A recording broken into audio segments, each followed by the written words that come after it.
Hi there, my name is Jack Wallen. Hello. And I'm here again to talk to you about Linux.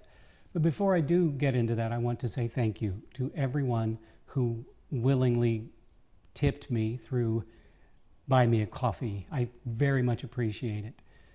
It's become impossible to make money on this YouTube platform, and well, being a tech writer is not as easy or lucrative or successful as it once was. So thank you from the bottom of my heart. Thank you. And if anyone out there watching this is interested, you can go to, I'll leave a link in the description, but it's jack.wallen, I think, buymeacoffee.com, jack.wallen, I don't know. I'll leave a link just so you can, if you know. Okay, so I want to talk about something that's on my mind a lot lately for several reasons. I want to talk about AI, but I want to talk about AI and Linux, and not in the way you think, because if you've been paying attention, you probably know that the great and powerful Linus Torvalds okay, so that, I don't know why that made me think of this, but way back when, in around 97, when I first started using Linux, when you would install Linux, there was always an audio file installed along with it.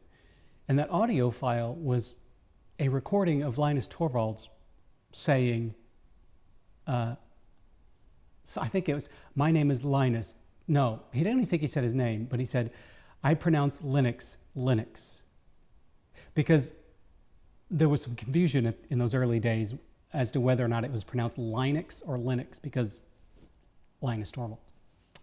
Anyway, if you've been paying attention to the news lately, you will have heard that Linus Torvalds has put his foot down and said that if you don't like AI being used in the kernel development process, you can, as he said, fork off.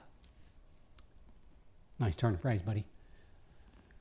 I don't want to talk about that because it's been talked about ad nauseum. I want to talk about something different. As you know, or maybe you don't know, you probably know. We'll see. If you are a Windows or a Mac OS user, you know that those two operating systems have started seeing AI creep further and further and further into the OS. Copilot and Siri, or Apple Logic and Apple Intelligence. I knew I'd get it. I do use a MacBook Pro, and I use a Mac Studio. I use those for video editing because although you can install, my editor of choice is DaVinci Resolve, and you can install it on Linux, but unless you have an NVIDIA GPU, it's not going to work very well. And my main desktop, which is from System 76, has an AMD CPU and GPU. So DaVinci Resolve doesn't work very well on that machine, even though it's really powerful. Anyway, so I do use a MacBook Pro, and I intentionally turn off Siri because I don't want it. I don't need it. Now, I'll use Spotlight because Spotlight reminds me of, I'm having trouble with names today. There's a keyboard launcher on Linux, like Alfred. Spotlight reminds me of Alfred, and I use Alfred a lot on Linux, on Cosmic, which is System 76's desktop. But here's the thing. I had a friend of mine recently asked me how to get rid of Copilot on Windows 11. And I thought, okay, there's got to be an easy way to do that. So I looked it up. It ain't easy. Microsoft wants you to use Copilot. They want you to use it deep into the heart of its OS. And that's only going to get worse. Microsoft and Apple are only going to let their versions of AI penetrate deeper and deeper and deeper to the point where it's going to be everywhere. And my fear is this, and I've been talking about this for a while now. I've written about it and I've discussed it with clients, and they are poo-pooing it left and right. But here's what I think. You know about agentic AI and what it does. Last year, I think it was last year, I wrote about a web browser that used agentic AI in such a way that you could say in the Omnibar, buy me a plane ticket for New York. And because that web browser had agentic AI built into it, it would do that for you. And let's just say that you had saved your credit card in your browser.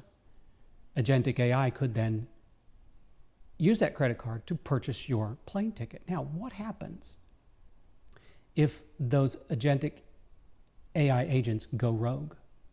And instead of buying you one ticket to New York, it buys you 10. Or it says, New York sucks. Let's send you to London. Send you to London.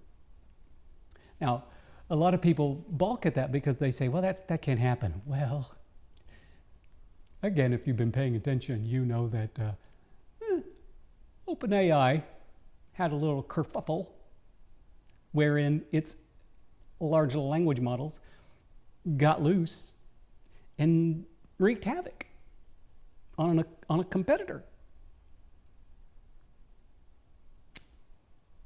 It's happening. It's happening. The whole idea of the singularity has been fiction for a very long time. But I don't think it's nearly as fiction as people want to believe it is at this point. And humor me here. I very often say that if a device, be it a computer, a tablet, a phone, anything, is connected to a network, it's vulnerable. I don't care what OS you're using. Even Linux is vulnerable because nothing is perfect. No system is 100% secure. Now, that being said, what happens if a ne'er-do-well breaks into your machine, gets into your network, your business network or your home network, and then manages to get to your machine and notices that you have AI on your machine? Even better, has agentic AI on your machine. They do a little dance, they make a little love with that AI, and who knows what's going to happen. And that's part of the problem. And the deeper that AI is injected into the OS, the more havoc can be wreaked. Now, the good news is that most Linux distributions are not injecting AI into the OS. There are some. And I'm not condemning those developers who are making those distributions that have AI embedded in them. If that's what you want to do, great. And there will be users for that. Because there are people using AI for things they probably shouldn't be using it for, as a shortcut to their work or their creative work or whatever. But anyway, that's not the point here. My hope is that the majority of Linux distributions do not follow this trend. Because number one, people don't always want it. If people want AI on their OSs, let them be the ones to install it. Because they can. They can go to Ollama, Ollama.com, maybe, I can't remember what it is, and they can install Ollama, and then they can install Alpaca or Moose as a GUI front end, and have at it. Use AI to their heart's content. The best thing about Ollama is it's free. So give the users the keys to that kingdom.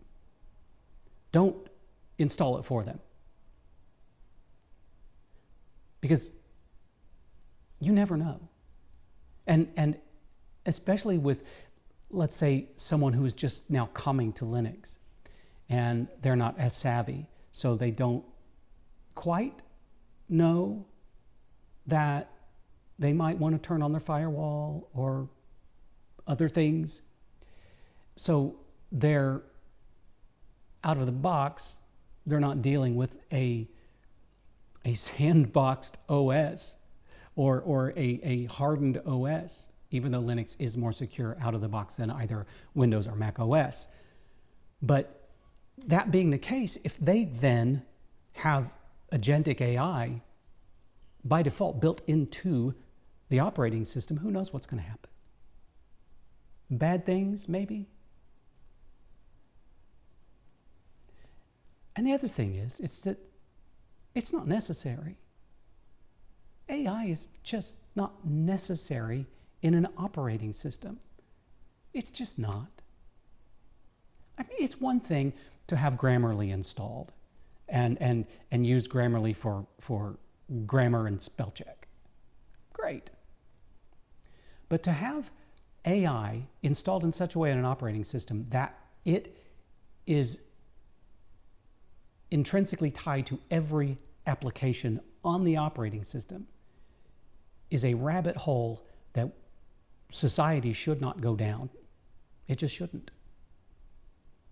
And I believe very strongly about this. And I'm very glad to see that most distributions aren't doing this. Now, I know that Ubuntu 26.10 plans on having an AI tool called Mina, which is a voice-to-text tool that uses AI. Okay, sure. But who knows how much further that's going to go? Who knows if Canonical is going to take that? Even there's a cat meowing on my phone. Someone's trying to call me. I'll call him back. Anyway,